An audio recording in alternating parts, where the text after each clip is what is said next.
Hey y'all, we back with another reaction. Now this reaction is basically on the McDonald murder. The suspect in court, y'all, for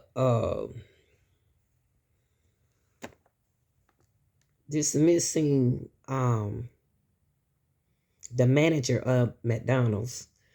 Um, the court is going to be kind of short uh in the making here that you're going to watch, and you see they got the cameras and everything, but it's set up good.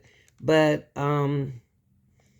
you can see today in court, you're gonna notice that you might not recognize the suspect, because the suspect is, she got a real hair, and I was wondering when they're gonna let her take that hair off her head, but they found to realize that it was a wig. But she's wearing her hair and she's looking beautiful today, and natural. So let's see. I don't want to give the video away. Make sure you like, share, and subscribe to the channel.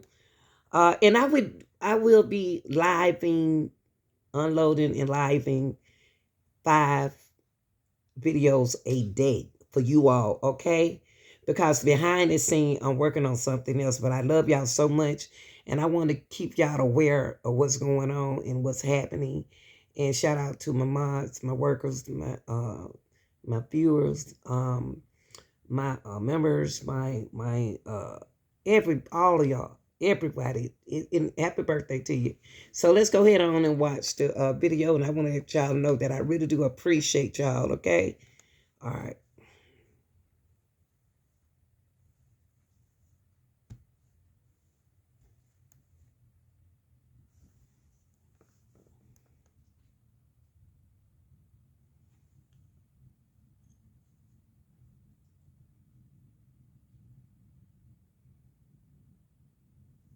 They waiting on a suspect to come into court, y'all.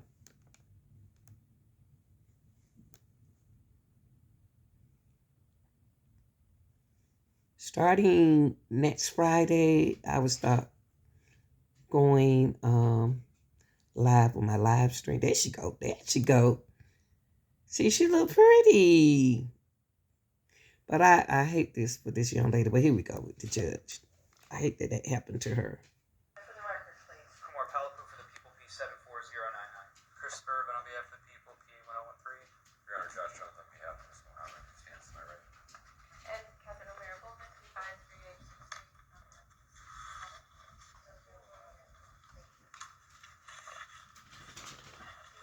Shh.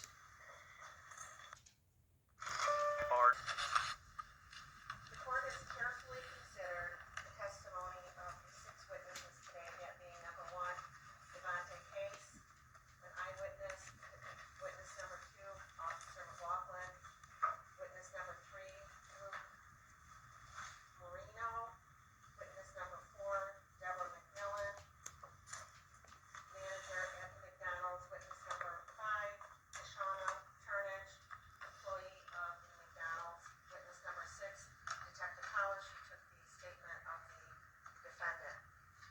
At this stage, it's not for the court to determine guilt or innocence. This is a probable cause hearing, and the court must be satisfied that the prosecution has presented evidence by a probable cause standard as to both charges, count 1, first-degree premeditated murder, and count 2, carrying a dangerous weapon with unlawful intent.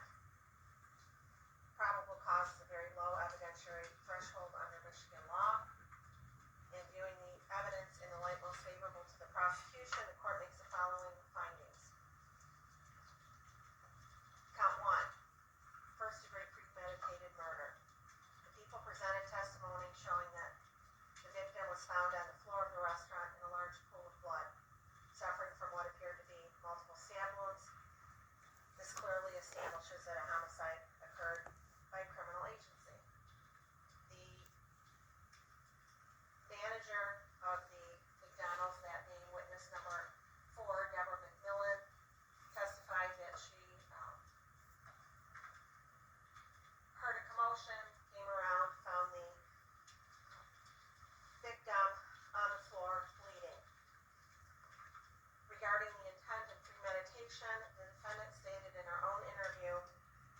left the location earlier.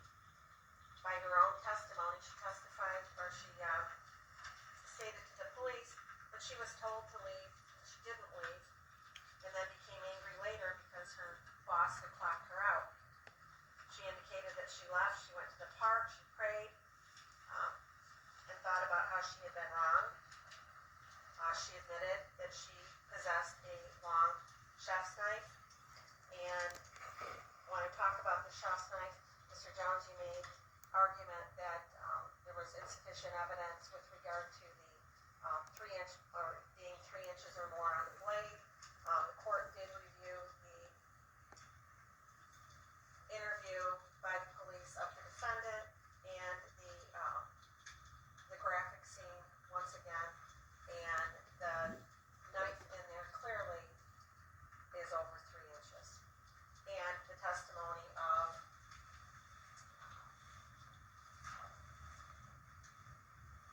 Deborah McMillan that the blade was, she put it, which looks like 6 inches. We don't know if that's the knife or not, but in the video of the stabbing, you can see the blade of the knife. The blade of the knife was rather large, and by defendant's own statements, it indicated that it was a chef's knife.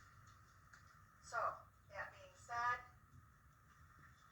she admitted that she possessed this knife. She admitted that she wanted her dad. I think her statement to the police was,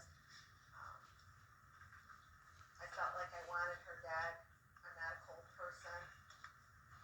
Another thing that was interesting, or not interesting, it's a poor choice of words, corroborates the testimony of witness number 5, Shauna Turnage.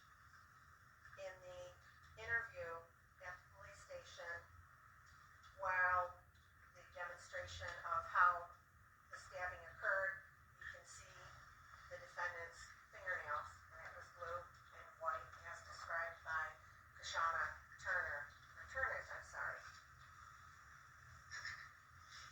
So the fact that she left, had time for cool reflection, and returned back to the location, and as witness number 3 testified, appeared to be casual and calm while she walked in. Her statement that she wanted her dad, and she knowingly carried out that plan, purposely arming herself with this knife, wearing a hoodie and a mask, as witness number 4 testified, appeared to be a Jason mask, and witness number 3 testified that it looked like a ski mask.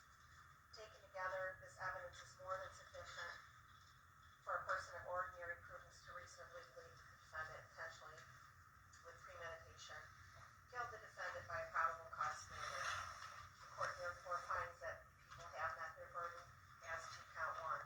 As to count 2, carrying a dangerous weapon with unlawful intent, testimony clearly established that the defendant possessed and carried a long chef knife. The defendant admitted that she brought the knife for the purpose of stabbing the victim, and she did in fact stab the victim with that weapon. The unlawful intent requirement is fully supported by her statements and the eyewitness testimony. Accordingly, the court finds probable cause exists that the defendant carried a dangerous weapon with intent to use it unlawfully against another person. So for the reasons stated on the record, the court does find that the prosecution has met their burden as to both counts. There is sufficient evidence as to each element of the offenses charged. I therefore am binding the defendant over to circuit court for further proceedings as charged. Do we know who the arraigning judge is in this matter? Judge Massaroni, Judge. That's correct. Judge Massaroni, here's his arraignment on the information on Tuesdays at 9 a.m. for in custody. It'll be December 2nd, Judge, I'm sorry. Pick December 2nd. Be December 2nd at 9 a.m.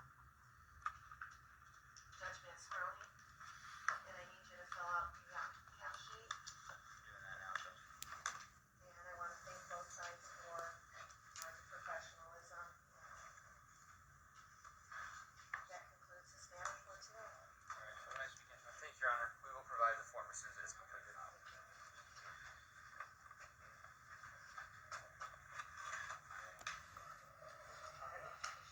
All right, y'all.